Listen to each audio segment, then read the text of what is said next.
In this same small corner of America, as the warm days of summer cool into autumn chill, one of nature's miraculous transformations takes place. For a few short weeks, New England's rocky hills and valleys ignite in a blaze of color.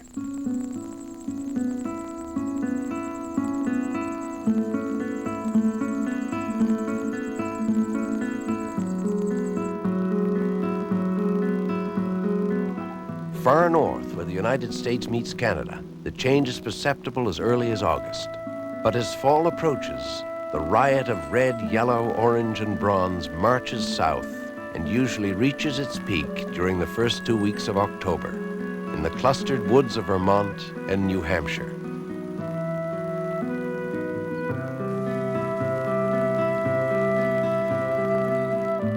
This phenomenon has long been a source of inspiration for storytelling and for science.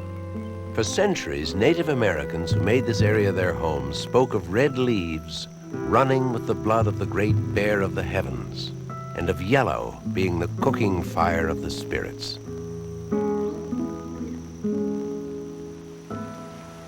European settlers brought their own explanations in the form of science. As the weather turns cooler and the days grow shorter, maple, birch, alder, beech, and other broadleaf deciduous trees, so numerous here, no longer produce food in their leaves.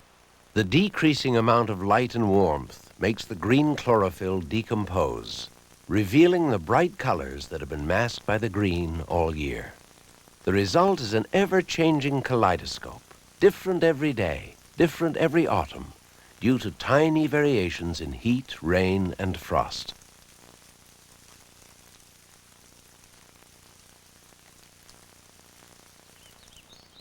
If days are warm, maple trees produce sugar, but a cold night will trap the sugar in the leaf, producing an intense red. The greater the disparity in temperature, the redder the maple. And when at last no nutrients flow to the leaves at all, they wither and drop off. So precious are these brief days of color that each year the government of New Hampshire organizes a dozen or more volunteers from every corner of the state.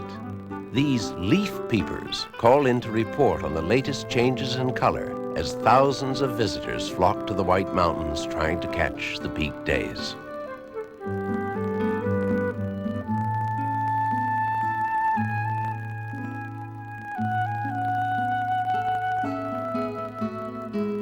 The Kankomogus Highway was laid out as a much-needed east-west route through the White Mountains.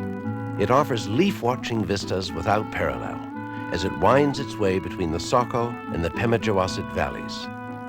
But the Kank, as residents call it, is just one of the scenic wooded avenues among New England's imposing granite hills. At Franconia Notch, nature provided a convenient mountain pass through which early pioneers clamored to establish farms, mills, and eventually the church-steepled villages that today characterize so much of the New England landscape. Later settlers domesticated the more rugged corners of the region, and in 1869 built the world's first and steepest cog railway to scale Mount Washington.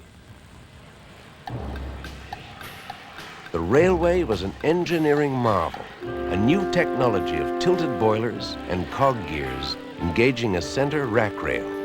It still runs today.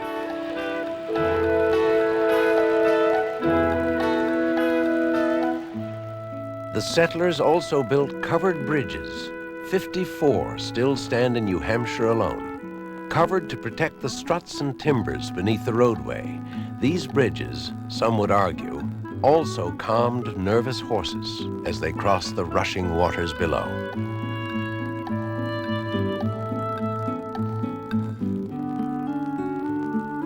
Among those who may have crossed these bridges were the poets who sang New England's praises. Longfellow, Whittier,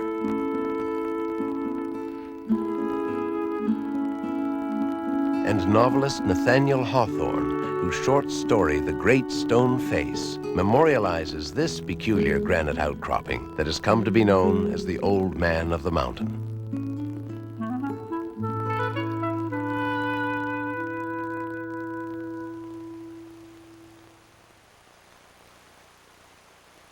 This brief season of autumn inspired another New England poet, Emily Dickinson.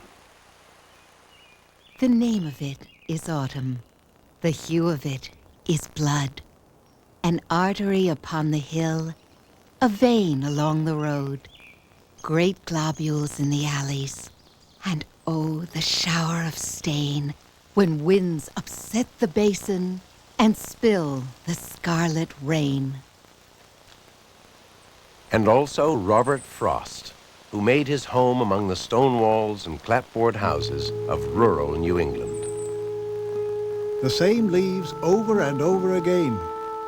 They fall from giving shade above to make one texture of faded brown and fit the earth like a leather glove. Sensitive to the quiet rhythms of nature and the subtle features of the countryside, Frost transformed this quintessentially American landscape into a setting for our deepest yearnings. In Autumn Leaves, he saw not only the splendor of this sunburst of color, but also its unmistakable melancholy. For as the leaves turn, so do our thoughts to the inescapable winter ahead, when nature's vitality is borne away on the swift current of time.